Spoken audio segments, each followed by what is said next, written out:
Hello, hello, hello. How are you doing? We are back and ready. We hope that things are going well with you. And while you're thinking about making all that chicken and turkey, your roasts, Your mashed potatoes, your plantain, jollof rice, assorted stew, and tons of dessert.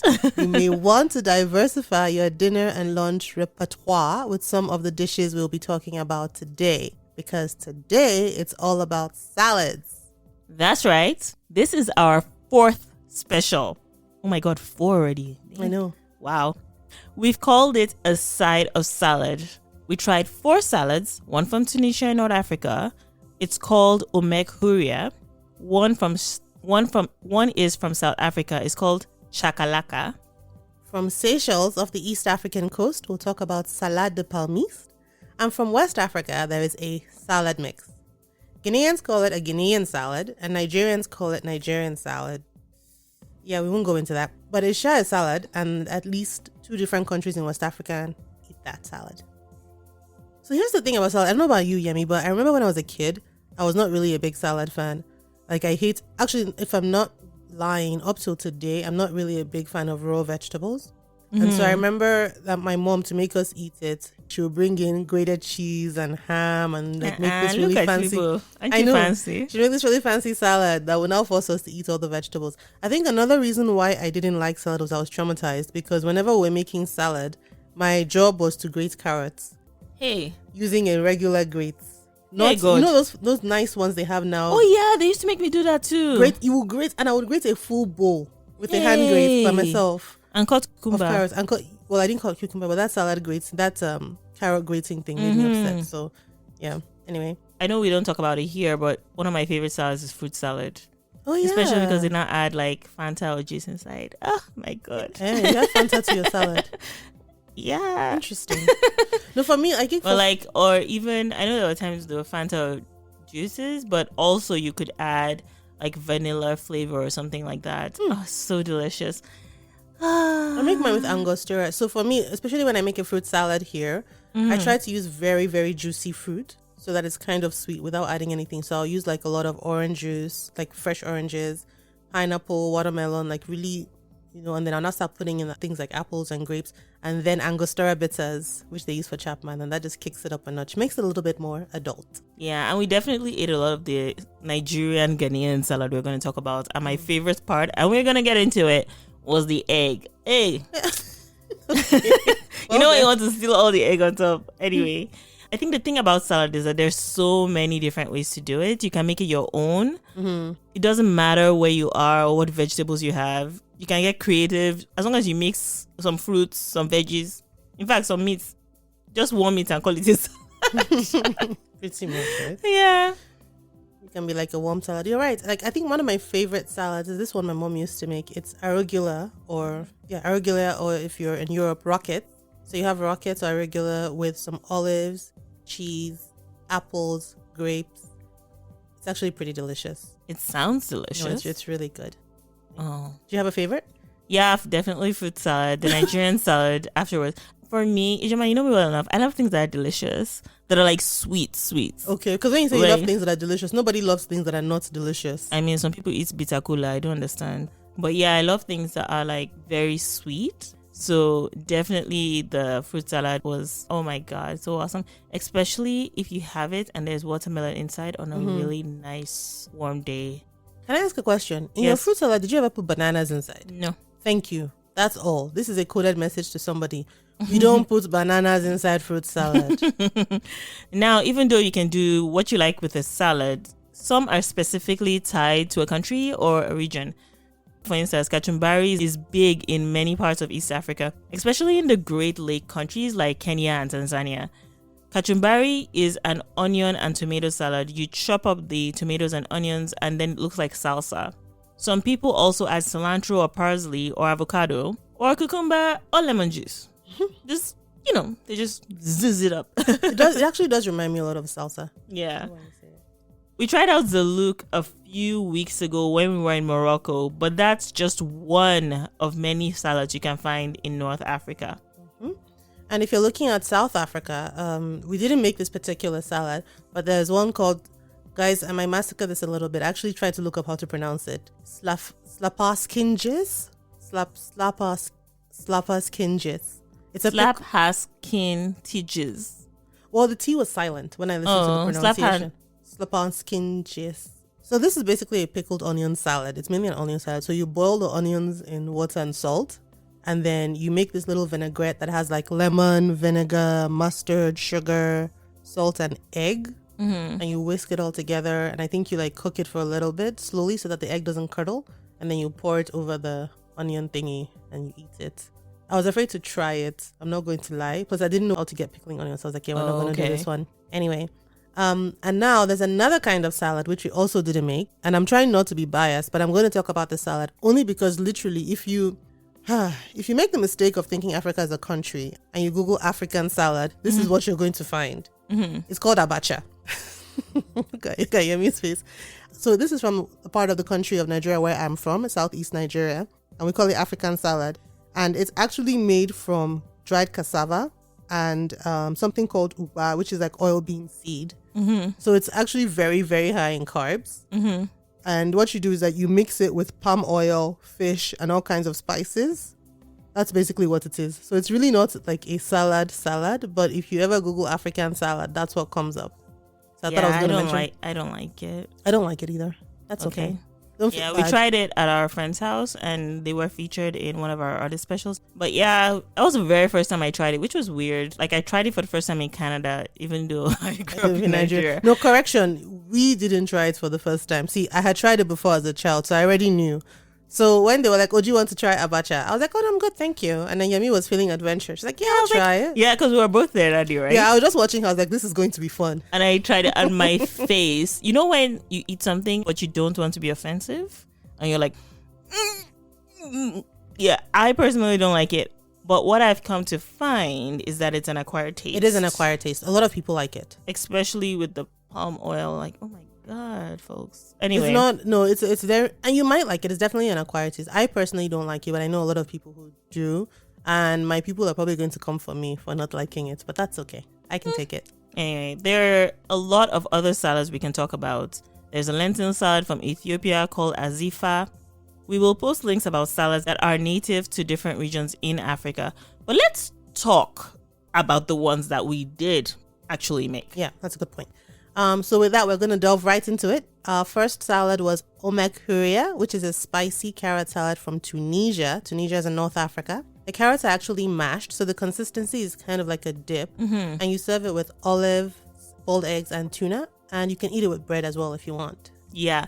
I mean, if you think of a carrot, it's the same color as carrots. Yeah, it's mainly a carrot salad. But carrots that looks like mashed potato.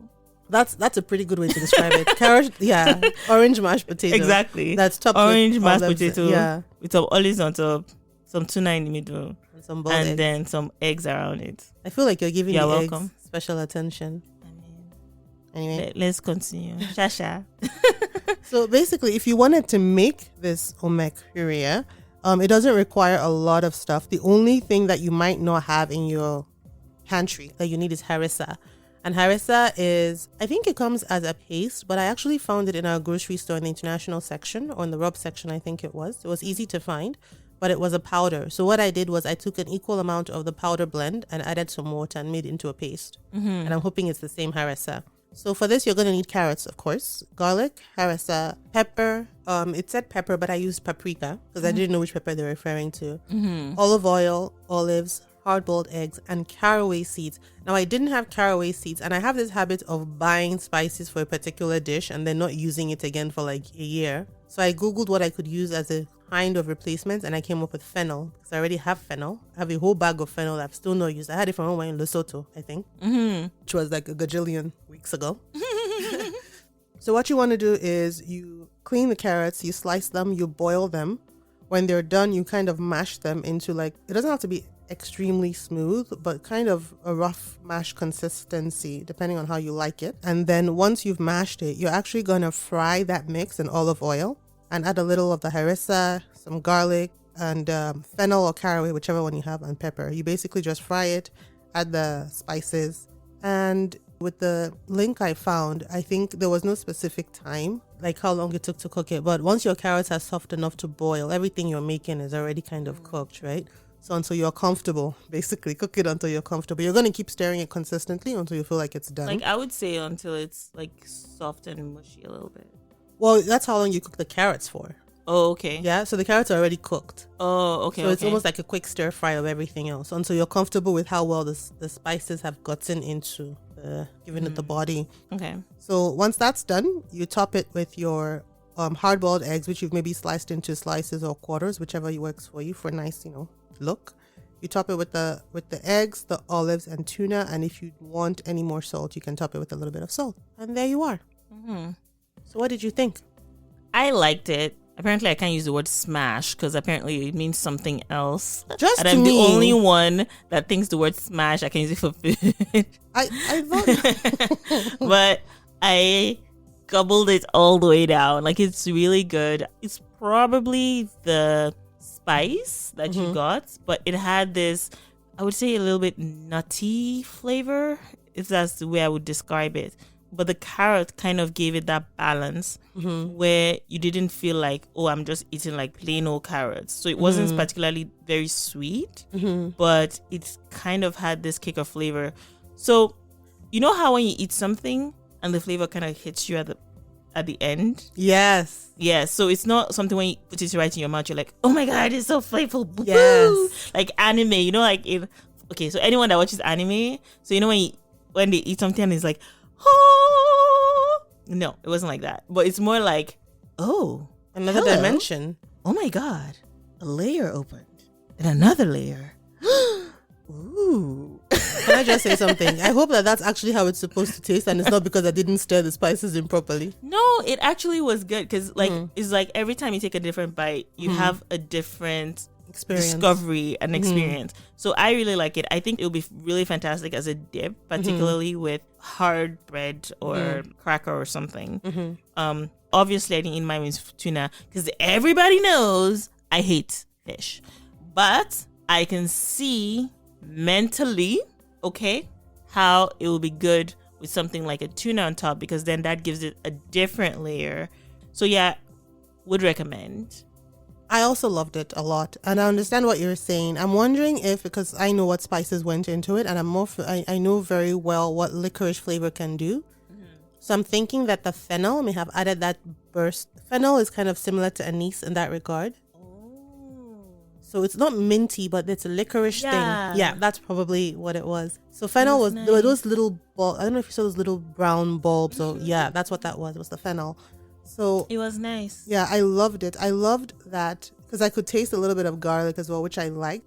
And so speaking to what Yemi said, how she said that it wasn't quite sweet because there were all these other spices that kind of took away from the sweetness and added a savoriness. So it was like a savory sweet. God bless you. I know. Thank you. So there's the garlic and licorice from the fennel that basically just came together and mixed with the sweetness of the carrot. And I really liked it. And I completely understand what you were talking about the different depths of flavor. And I think the harissa also played a part. Yeah. Because I didn't even need to use salt. At a point, I was like, this is a little bit too salty, to be honest. Because I think the harissa mix was oversalted. Honestly, just to add to what you're saying, just having the olives actually even added a different depth. Yeah. And it also has a little bit of tartiness to it. So it's just like, it just jumped from Did you have egg as well? Yes. Okay. And then no, it was like giving you, let me explain to you people. Okay. So if you go for massage, I'll take a seat. May God bless you, Might take a while. Let's say you go for massage, and they're massaging, let's say they start with the back, and you're like, this feels good. Then they just hit the spot that is hard. And you go, this is nice. And then they switch to another side. They're like, no, it's this part. Then they start switch to another part. Like, oh no, which part is paining you? Is this part? So by the time you're done, your whole body is sweet, but you don't know which parts choked you the most. All I can tell is that life must be very awkward for your massage therapist if this is how you react. No, but honestly, I would highly recommend this as a dish, a very simple to make dish that has multiple depths of flavor. Like she said, like there's the flavor from the fennel, there's the flavor from the garlic, there's the added punch of flavor from the harissa, and then you add little things to it, like you have the olives like we talked about, and then the egg. Everybody, like if you eat egg with stuff, you know it's kind of neutral, but it nicely rounds out something. And then as someone who does eat tuna, you will love this with tuna. Like again, like you said, another dimension of flavor. I was getting so excited because this is how I was eating. I would eat the carrot by itself, then I would have it with the olives, then I'd have it with the olives and the tuna, and the olives and the tuna and the egg. I was like, okay, what will happen if I leave out the tuna? Like it's a full meal by itself. And then I had it with bread too. I took it with a little bit of bread, and I was like, gosh darn it, guys, Tunisia. Why do we not all Where make this? Where have you been all my life? No, I love this. Is a beautiful, beautiful, beautiful salad. Big fan. Yeah. So I almost feel like going into our second dish. Okay, fine. Our second dish. You're okay to, like, you know, I don't want to, because I feel like we've overbuilt this, we've overhyped this. Oh my God. Anyway, our second dish is something you can call a salad or maybe something else, depending on where you're looking at it or how you're looking at it. But in this case, we can call it also a relish. It's from South Africa and it's called Chakalaka. Chakalaka is also heavy on the carrots, but it also has baked beans, onions, garlic, ginger, and a mix of peppers. Yeah, so with all of that, imagine one of the major ingredients is carrots, so it's also kind of orange. I don't know what else to say. So yeah, I would say it's kind of orange, but shredded also carrots, I guess. Like it's shredded carrots, but you also have all the other pieces shredded, but it has it's not as colorful as you'd imagine because by the time everything is mixed together, it looks kind of orange. It looks kind of orange, but also the baked beans, the juice from baked beans gives this really nice glaze. That's true.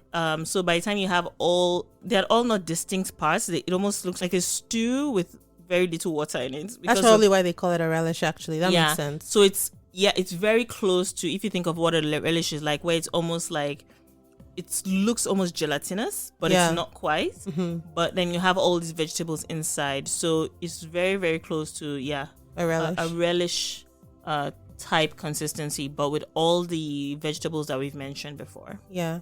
And looking at pictures of chakalaka, it seems to be that there are different consistencies to it as well. I found some that are more runny than the ones that we made. But anyway, to make chakalaka, you need grated carrots, you need baked beans, you need red and green pepper. The recipe I used called for red and green pepper, but I didn't have red pepper, so I used green. And these are bell peppers, by the way. I used green and yellow. You can use Thai chilies. That's what I asked for, but I just used those red pepper chili flakes instead. Then you have onions, curry powder, salt, pepper, oil, olive or vegetable, whichever you prefer. Then you have fresh garlic, fresh ginger, and paprika, but you can use powdered garlic and powdered ginger as well. Whenever I have the opportunity to use fresh, I always go with fresh because I think they pack a better punch. Yeah, it's basically like a fry. You heat up some oil, you fry your peppers, your onions, and all of that. Then you add your ginger, your paprika, your garlic, and your curry. And then you add your carrots. You cook the carrots for like a good 10 minutes or so. That allows the time to release its juices. So as you cook it, it's releasing its juices. I would say don't cook it under high heat, obviously. So I kind of used I think I used medium heat to allow it to cook a little bit. And then after like 10 minutes, you add your baked beans and then you cook for like 5 minutes. Baked beans is already good to eat raw, right? Or not raw, from the can the way it is already good to eat. So you don't want to cook it for too long. I think cooking time maybe 20-25 minutes tops, and then you can eat it. You're good to go. You can serve it hot or cold. One thing about this dish is we've both been fortunate. I don't know if you've had it. Have you had it with lettuce on the table? Well, that was the thing. I remember seeing it one day at a dinner table when she had people over, but I didn't try it, I don't think. I don't remember. So I'm not sure if you folks remember, but we did have one of our friends, Letabo, who also tried the jollof dish. And I've been fortunate to have this from her as well, in addition to the one Ijoma made. Good thing they tasted very similar. Oh, thank God. They did. And she's South African. So I love chakalaka. So yeah, she served it to us with the pap and the sausage. It is amazing. Like you just keep going like yum yum yum yum yum yum yum yum yum yum yum yum. Okay. Now I hope those are not the sounds you make when you're eating it, Sha. There's a reason we do not record ourselves eating on this podcast, okay? So one thing I really like about it is that you can set your level of spiciness or chilliness or hotness or whatever you want to call it. So I've had it where it's been more on the spicy side, and I've also had it where it's been more on the mild side. I personally like the more spicier version. However, the good thing about it is that you can use it both as a dip, and you can also use it almost as a stew to eat with the pap. And another good thing is that because it's a mix of different vegetables and the beans kind of brings it all together, so the juice from the baked beans kind of rounds it out nicely, then what happens is that when you eat it, you have your initial beans that you get into, but the crunchiness of all the vegetables, in addition to the softness of the pap or whatever your side is, you don't have to use pap, you can use whatever else, actually makes it a really, really, really, really good side dish. You can also have it, say for example, you're watching like a football game or something like that. It is also very, very fantastic to have as a dipping sauce. I would highly recommend. And the good thing about this as well, as I said before, is that because you can set your spiciness level, the baked beans gives it the sweetness, but you can also set the spiciness. You can actually manage the balance of the flavors that actually come through. Oh, okay. Kind of a hard act to follow now, but we'll try. Especially my next sentence. The smell made me think of jollof rice.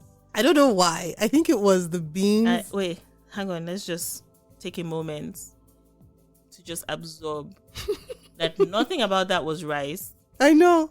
Nothing about that had like anything to do with jollof rice. Okay, continue. I know. I don't know why. It made me think of like a cross between jollof rice and rice and beans. I don't know what it was. I found it a little too peppery. I think I went overboard for me. I liked it too. Yeah, no, but it makes sense because I think your pepper interests are higher than mine. Yeah, I do have a higher tolerance than you because I'm a boss. Okay. I'm a boss. Right. It was good. No, I liked it. Don't get me wrong. Please, South Africa, I did not say it was jollof rice. I just said it made me think. And jollof rice is my happy place, so there. But I don't know what it was about it. Now, I'm not a big baked beans person anymore. I used to eat baked beans more as a kid. Now, I think when I bought the baked beans, this is the first time I may have bought baked beans in my entire adult life. And I'm not even kidding. What? There's one in my pantry right now. Nope. I see it all the time. I never buy it. But I liked it a lot. I like the sweetness from the carrots. The baked beans added this creaminess that I appreciated. Yes. Yeah, it did feel like the relish. I kind of understand what you like. I don't know how to explain it because if you think about the ingredients that go into this. It's carrot. But the carrot has also been made a little bit savory. Kind of like with the Omek Houria, with the ginger and the garlic. And then you have sweet peppers going in as well. Then you have like the baked beans, like you said, rounds it out nicely. I liked it. I found though that it's definitely, I would see it definitely more as a relish, as a side, which is what I think it's built for, because there's a lot of flavor packed into one tasteful. Yes. Yes. And so because of that, I think I wouldn't eat it. I wouldn't eat a lot of it by itself. I would need something to break up that taste for me, for sure. Which is why I think pap goes perfectly. Yeah. The pap is a very good neutral. It's very neutral, almost tasteless. So it's very neutral. It's almost like eating it with a tofu. So with all those flavors, it actually breaks it up very nicely in there. Okay. I had it with ribs. Okay. I had it with grilled ribs because I was like, I'm allowed to eat ribs because I have this healthy vegetable thing going with it. Another thing I found that I liked it a little warm. I didn't like it hot. I don't know. I'm assuming it's supposed to be room temperature as well for the most part. Yeah, not too cold. I've never had it super cold. Okay, and not hot either, right? Yeah, not hot. Not like room temperature. Okay. Yeah, in terms of texture, it was soft, a little mushy, a little bit of that carrot crunch was still there. Definitely crunchier than the Omek Houria. But no, I would definitely, like you said, it's like a relish. I would recommend it for sure. I enjoyed it. Yeah. Next, we headed east for something truly special and very different because it's made with a vegetable neither of us had heard of. Off the East African coast in the Indian Ocean is a country called Seychelles. And in Seychelles, there is a vegetable called heart of palm. It's the main ingredient in a third salad called Salade de Palmiste. So the heart of palm comes from the inner core of certain palm trees, Usually coconut or acai or acai. Yeah, acai. Is acai or acai? No, there's a little S under the C. Oh my God. It literally tells you pronounce me as an S. Acai. I feel like you said acai and somebody beat you up. You know, I've had this. You know what? I will die on this hill. Acai. Drop a comment. Is it acai or acai? It's acai. Anyway, the vegetable is pale yellow, kind of somewhere between white and pale yellow, and it's shaped kind of like a stem. If you're using it fresh, you have to cut through a thick outer layer, which essentially seems like you're cutting through a coconut, but it is hard and relatively fibrous. If you want to visualize it, I personally think it looks like a sugar cane, but the outer layer, if you were trying to imagine it before you get to the core, is, if you can imagine, like a bamboo stem. So you're cutting through the bamboo stem into the hollowed parts, but instead of a hollowed part of the bamboo stem, you have the inner layer, which is what you then eat. Yeah, it's much softer, and that's where the white, soft white. Yeah. But we use the canned version. Yeah. You know, you actually don't have to do all the work because we're not about that life, you know. I wasn't traipsing through trying to look for fresh out of palm. No. So we use the canned version, and if you use that, you don't need to cut through all those fibrous layers. It's been done for you, okay? Just open up the can. Now, if you're from, say, Florida or Trinidad, you might know heart of palm, but you will know it as palm cabbage or palmetto. In the Philippines, it's called ubod. In Spanish, it's called corazon. I've Frenched up this word. Hey, gosh. In Spanish, it's called corazon de palma. And in Italian, it's called cuore di palma. The heart of palm has a lot of fiber and is very rich in minerals like potassium, iron, zinc, and phosphorus. It is also supposed to be a very good source of protein. And the one thing you'd need to watch for is the sodium content, though. If you're using the canned version, it can get pretty salty. Yeah, like, because I guess to preserve it, they put it in salt water. So I found like that a brine or something. Yeah, like a brine, exactly. So that's the only thing. Now, to make salade de palmiste, you need your heart of palm, you need the juice of a lemon, vinegar, oil, red onions, which have been thinly sliced, spring onions. The recipe called for spring onions. I didn't use that. Salt and black pepper. This is optional, but you can also use like a tablespoon of sugar. So to make this, you take the heart of palm, you slice it very thinly. Initially, I was trying to use a mandolin, and then I got tired because it's kind of soft. It's not like firm, so it didn't hold up under the mandolin the way I wanted it to. So I basically just took a knife and just tried to shred it as much as I could because you're supposed to slice it thinly. Once you slice it though, unless you're using the canned version, which might take care of this problem, opened up heart of palm oxidizes really quickly. So think of the way avocado goes dark when you open it up. That kind of situation. So what you want to do then to make sure that that doesn't happen, when you shred it, you put it in a mix of lemon juice and salt. Okay. Now, we were using brine already, so I just squirted some lemon juice over it. And I'm wondering if I even needed to, because that brine may have already helped to preserve it. Yeah. But I squirted in some lemon juice. All you have to do is shred that, put that to the side, and then you now make your vinaigrette with everything else. So you mix your lemon juice, your sugar, olive oil, and onion. Your onions are also sliced very thinly. You whisk all of that together, and then you toss the heart of palm in the vinaigrette, and you're good to go. Now, the instructions said that you should drain out the lemon juice that you used to preserve the heart of palm. I didn't do that because I was panicking about the oxidation, and also I wanted to we're going to eat the salad like 24 hours later. So I didn't want it to go brown. So I didn't drain out that. So it was like extra lemony. So yeah, I liked it. It's very, I may have overdone it on the acid. So it was kind of acidic, but I don't know how to explain. It made me think of something that had been pickled, even though nothing had actually been pickled. So it made me think of something pickled. And I had this desire to try it with a boiled egg, but I don't think I did. Like, there's this whole boiled egg thing going on right now that we're talking about salads. But I remember that when I tried it, I was like, it was bothering me. I was like, I know this flavor. What is this flavor? And you know what's weird? It made me think of egg salad. I don't know why. It reminded me, because I was like, what is this? And then I was like, egg salad. Even though there was no egg or anything in it, there was just something about the flavor. It's kind of hard for me to describe the texture of this. It's not soft, but it's not quite crunchy. It reminded me of egg salad, but then there was something about the texture that made me think of maybe a slightly softer kimchi. Yeah, I liked it. If I had to think about it, there was a little bit of sweetness from the sugar, something pickled, something sharp tasting, something a little bit soft but not quite soft, a little bit crunchy but not quite crunchy. Mm-hmm. It was just really different, but I liked it. Yeah. Well, it made me really think of water chestnuts and turnips. So both of them are relatively crunchy. I know turnips, I've mostly had them where they have been pickled a little bit in some kind of salad or stir fry or something. But like a watermelon that is hard. Okay, I know how I'll describe it. You know watermelon, right? You have the red parts, but then you have that white part at the edge. Mm-hmm. So that part, Okay. not the red part that is sweet, the white part that has not been cooked, like that, well, never cooked, but the white part. So crunching into the vegetable actually reminded me of that. So the most I could think about, like water chestnuts and Ooh, this turnip thing, is that what you find like when you go to buy a shawarma and they make yes.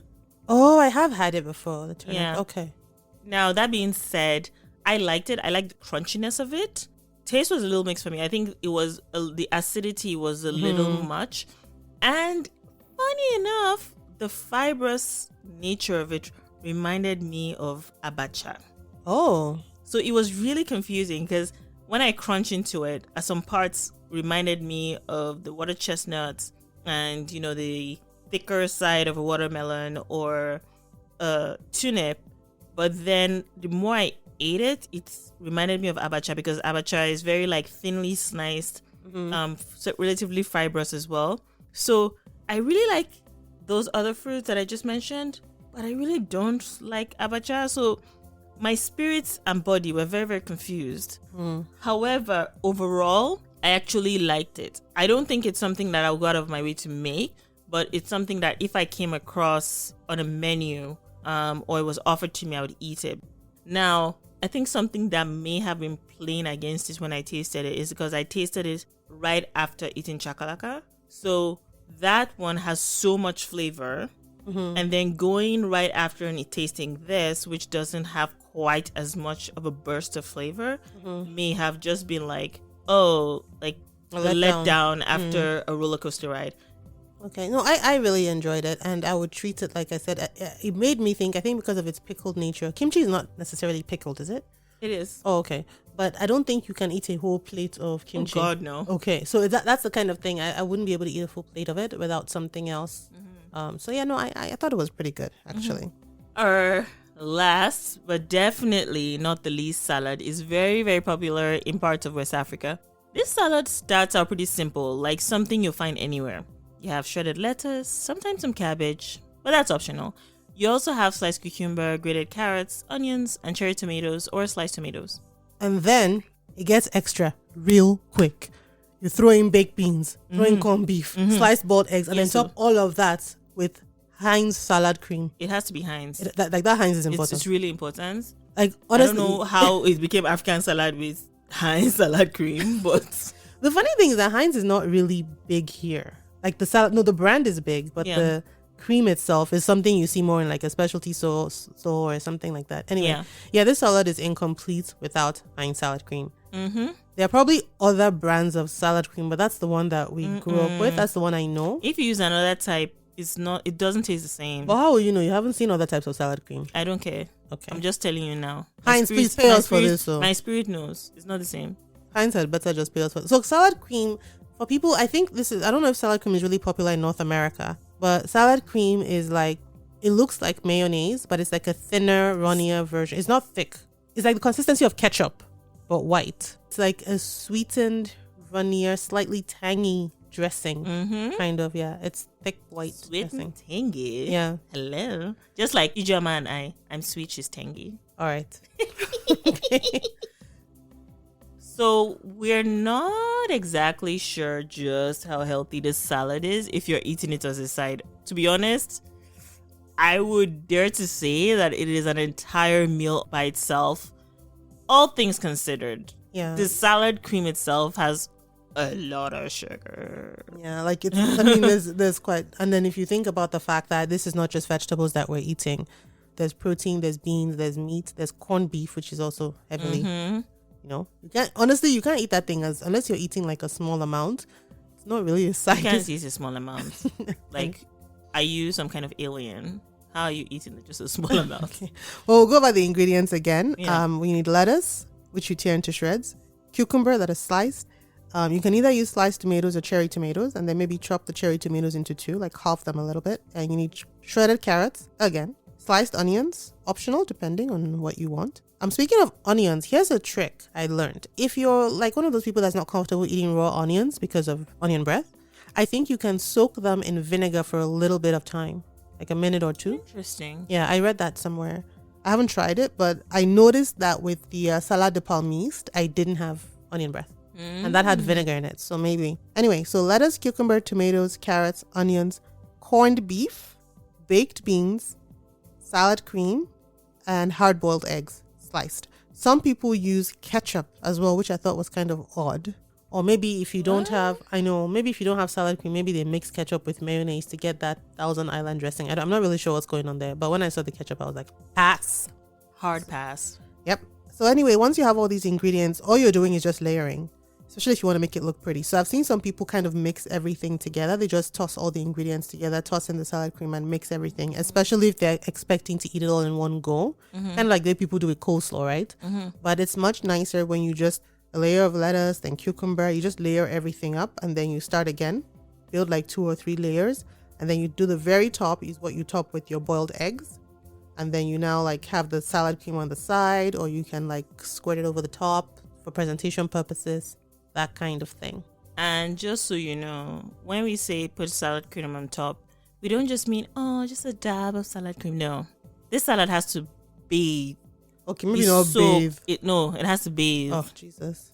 In salad cream. Like, Okay. if you just have a tiny little bit, like, what are you? No. You know, except maybe you have some healthy cake, in which case probably shouldn't be eating the salad. Oh, honestly, like when you go to all these events, like I've never been to it's like you're pretty much drinking the salad. Wow. No, you guys know.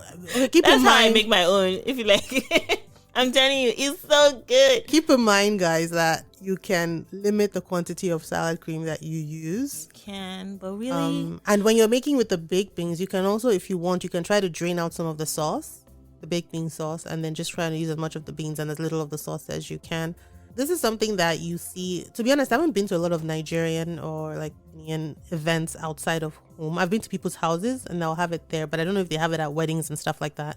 Do they? they usually do. Okay. However, personally, I try not to eat in weddings, except the cream on the side, and then I add my cream. So at the places where I've been, where I've actually tried it, is that they would have the cream on the side, and then you could put the salad cream by yourself, because obviously the salad cream is made with milk, and I'm not about to have tummy ache. Okay. And I think even like that's the same case with a lot of places. Like even with a regular, like a salad that you might be more used to in North America, the vinaigrette or the dressing is on the side, and then you can put what you want, because it makes the salad go bad faster. Even if you put the dressing on it. And one other thing too, guess what this goes very well with?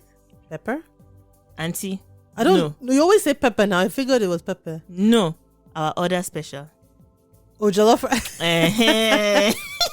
Jollof rice. This salad and jollof rice. Hey God. I'm telling you. If you go to your in-laws place, that's the first thing. Just this salad and jollof rice. Oh, Lord. I've never tried them together. I'm not kidding. I've never tried them together. I'm not kidding. I've never tried them together. No. I'm telling you, these were two of our other specials: plantain, and jollof rice. That's a complete party. My good God, you eat it and you go into a second layer of consciousness. Wow. So now I can tell you what I thought about it. Like, I like it. It's something that I've been eating since I was a kid. I thought it was really nice that we had it in this special, because I do think it's worth highlighting. I am slightly biased, but what I do for sure, growing up, we ate it as a side with jollof rice, fried chicken, and plantain. But now, well, our metabolism is not how it used to be when we should run up and down plain. So now, if I choose to make it, I do eat it as a meal in and of itself. I think the baked beans again gives it that creaminess. But so you have the creaminess from the baked beans, which is kind of sweet, and then you also have the tarty sweetness from the salad cream. But then you also have vegetables inside that absorb all these flavors, such as your cabbage as well. But then you also have this little oomph from your onion, and to be specific, it's the red onion, not the white onion. Red onions. So that also had this little oomph into it. And depending on if you rinse out your vegetables in vinegar, you can have a little bit more of that acidity. So by the time you bring all that together and your corned beef and everything in it, as well as the egg, which starts out plain and absorbs things around it, everything you're eating or crunching into has that creamy, sweet, tangy taste that all comes together nicely. But yes, it is, if you put it in a plate, your plate's kind of going to be kind of heavy. Like it's a little chunky. But you will see the pictures when we put them up on the blog, on our Instagram page at Tunuka Media, and Ijoma will have them on 234 Pantry as well. It is a really gorgeous and rich dish to look at. Just putting it on the table when you're serving, it just makes the table look really pretty. Yeah, it's an eye catcher. It's definitely an eye catcher. Yeah. What did you think? Well, I don't know how to follow that, honestly. Like, it was... You know how I am when I like something. Yeah, I know. I liked it, but I think I've had it because I'd had it before, so it wasn't anything new for me. But then at the same time, it didn't really excite me. So I'm going to say something sacrilegious. I found that even without the salad cream, because they had the baked beans and lettuce does have water in it, so I could still eat it without the salad cream. I know you look confused. And the carrots also have water in it. I don't know. Maybe because in my mind, I was like, I'm not at the age where I can be getting away with Heinz up and down the place, Heinz salad cream. But it's good. Wow, she looks very disgusted right now. I'm judging. And I'm serious. Like, I don't know. I liked it both ways. Let me just say I liked it both ways. That's what she said. Yeah, what she said. One thing I did want to highlight is, as you might already know, that Yemi and I are Nigerian. I don't know if we actually said what country the salad comes from, but I'll tell you this. So I always thought of it as a Nigerian salad. And then one day, I don't remember how many years ago it was, I saw, Ghanaian salad as a description, and it was exactly the same thing. And honestly, this recipe that I got, this mix, actually came from a Ghanaian food blogger. So it turns out Ghana eats this as well. So if you meet a Nigerian person, they might look at it and go, that's a Nigerian salad. And then you meet a Ghanaian person and be like, that's a Ghanaian salad. So I don't know. We just call this Nigerian Ghanaian salad. Yeah, that works. Yeah. It brings us together. Or it makes us fight about what it's called, but that's a different story. Everybody will be all right. 2021. Let's hug and kumbaya, Biko. Perfect. So there you have it. As always, we hope you learned something new. And maybe we've given you a few ideas to try out if you want something different at your dinner table. Yep. And also, this is our last episode for the season. Can you believe we've been doing this for almost 2 years? Like, it's actually been a minute. Yeah, it's crazy, actually, how much we've covered. Been nice. Anyhow, it's been a pleasure doing this again with you for another season, dear listeners. Why are you only thanking Minko? Oh, it's also been a pleasure doing this with you, Yemi, for another season. Thank you. We kicked it off with a plantain special at the beginning of the year, and then we moved on to Gabon in Western Africa. We've traveled from Gabon all the way to Namibia, and here we are at the end of another special and another season. We thank you so much for sticking with us through this incredible journey. And let not your heart be troubled. No. We will be back again next year with more interesting, educational, and definitely delicious dishes. In the meantime, you can binge on our previous episodes and be part of our silly moments. We hope you have a wonderful holiday, and we will be back before you know it. Cha-ching. Don't say it. Damn it. Bye. Why must you say bye? I have issues.